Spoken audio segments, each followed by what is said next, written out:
So the piece is called Always for All Things, and I guess a summary of the song is it's about praising God, and it starts in with blow trumpets basically all over the world, and then it moves on to lyres, and then after that instrument it says but, like better than these instruments, is singing.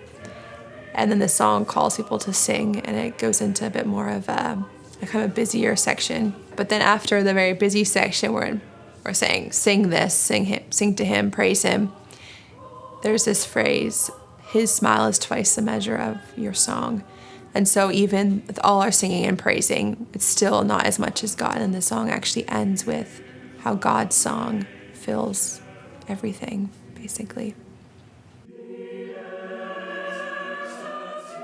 Cantate had done a collaboration with the curator, and this song was an honorable mention text. I really liked it because it had so many sound words in it, and so it felt like it was a poem that should be set to music, like blow trumpets, throb lyres, sing, all these different sound words that seem like they were meant to be sung and to be put into music. And I know the poet. Christopher Good and I are friends. Back home we were in the same writers group, and it was fun to work with him on this. So that was an added benefit.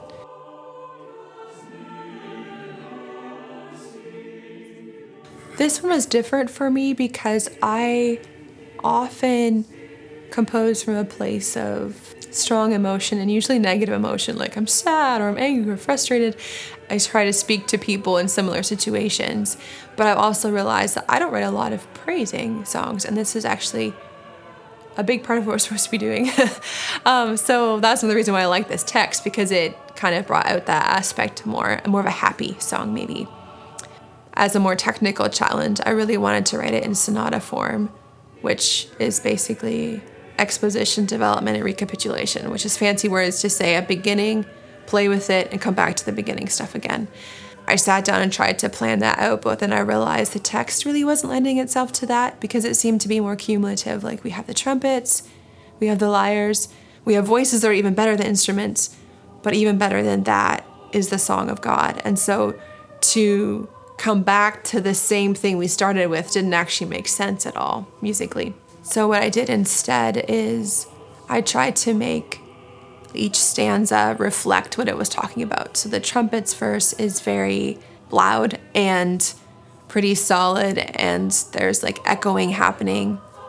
And then in the lyre verse, it has some more part splits and some lighter sounds, some staccato in the ladies' parts, which kind of sound like a lyre, which is a plucked instrument. And then in the singing verse, it talks about endless echoes and all different kinds of melodies. And so I got the idea to do lots of overlapping voices and stuff.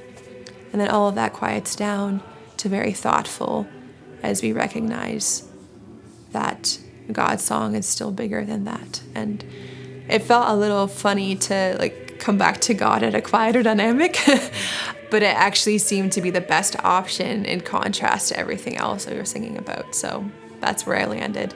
And then the very last phrase of the song is how God's song ravishes tired and tuneless instruments. So we really are actually pretty inept at praising God. And so the song ends without a resolution because here on earth we are still tired and tuneless instruments, and we can't actually fully express that praise yet. So that was kind of some of the thought process behind what I did.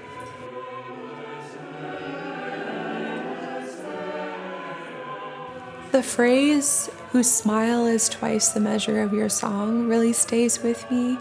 Some of the harmonies I tried out on it are working really well, and I've heard it in practice today. It really expresses that kind of thoughtfulness. I think to think about that, like just to smile is more than my song. I think it's a really powerful phrase.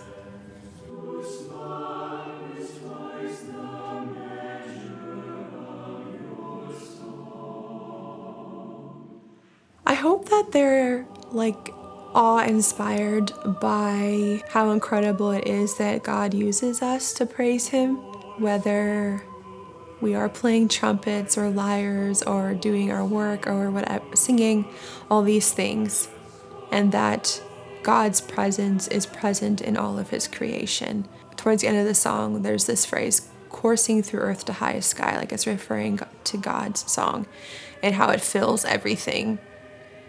And I hope that that reality is just renewed in their minds again and that they want to praise.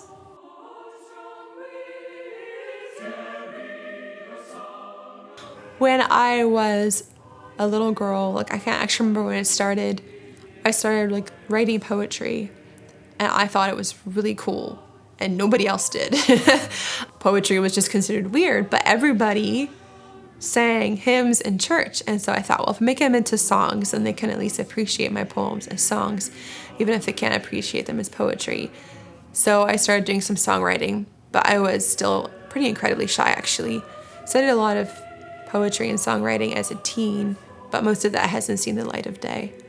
Actually, through some negative messaging, I kind of got told by a few people that I shared it with that this pretty much isn't very great.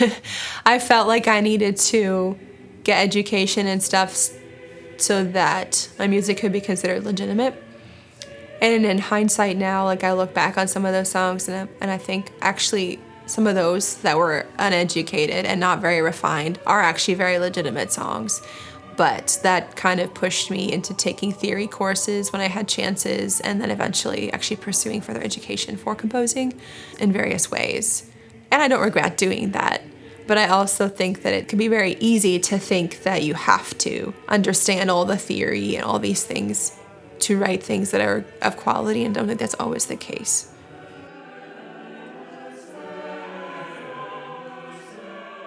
Singing with Cantate has been a good experience. When I first showed up, I really felt like the new kid on the block because a lot of the people had known each other. But over time, I was able to get to know people. So the relationships have been very inspiring. A lot of the people who sing for Cantate are also involved in a lot of other good things and living very intentionally. I really enjoy learning as a musician. Today, for example, Seth is really pushing us to sing a lot of quiet dynamics, and that takes actually a lot of work to sing well. At different times, it'll be different techniques that I get to work on as a part of this. And also, I probably got a bit of that pioneer spirit, and so I love the idea of being part of new things and helping to bring them into the world. And there's a lot of beautiful music, and that's a lot of fun.